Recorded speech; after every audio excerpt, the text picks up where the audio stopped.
Oh, here's some goodness. You know how you feel when this is presented to you, yeah? Let me give the first thirst to this.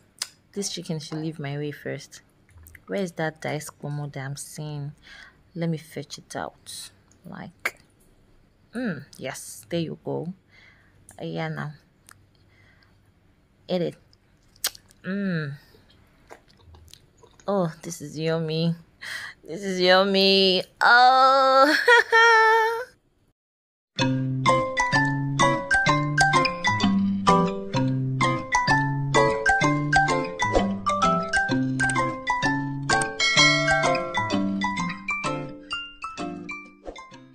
So guys, seeing these ingredients, what's going to come to your mind that I am about to prepare?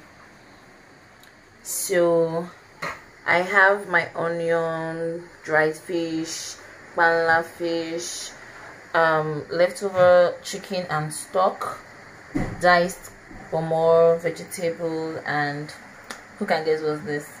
Egusi. Oh no. Obviously, okay, I'm preparing egusi soup, so if you want to see how this goes down, stay tuned, and please don't forget to hit the subscribe button, like, share, and give this video a thumbs up. See you on the other side. Let's cook.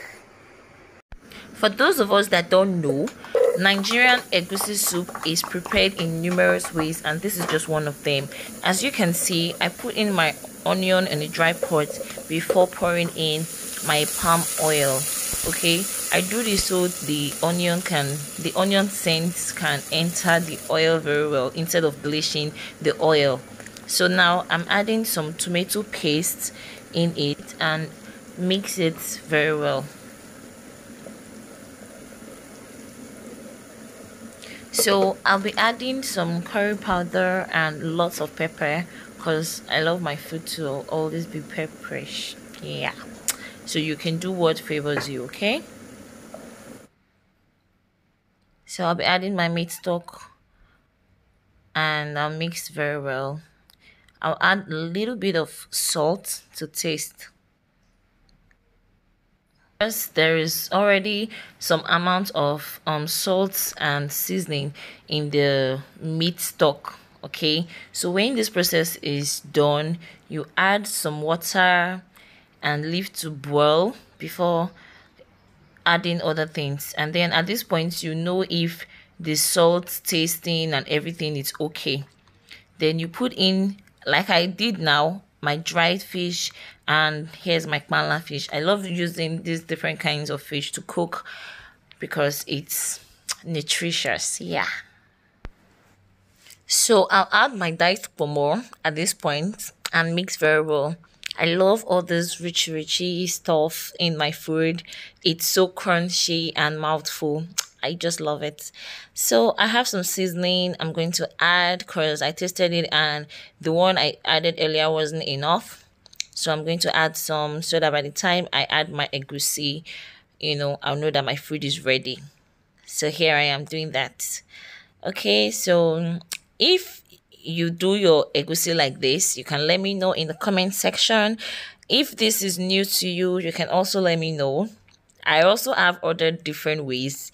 As time goes on, I'll be adding them. I'll be posting them one after the other, but I just decided to do this one and see how many people do this kind of process. Okay, so I'm going to cover this for a while before adding my vegetable.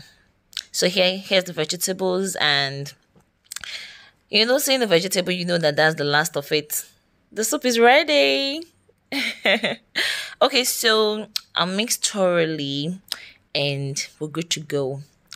I hope you learned these easy steps to make this egusi soup, and it's so yummy. Just take a look at this diced pomo. Like, I'm taking this right here. Let me taste this. Come and join me in my kitchen if you know my house.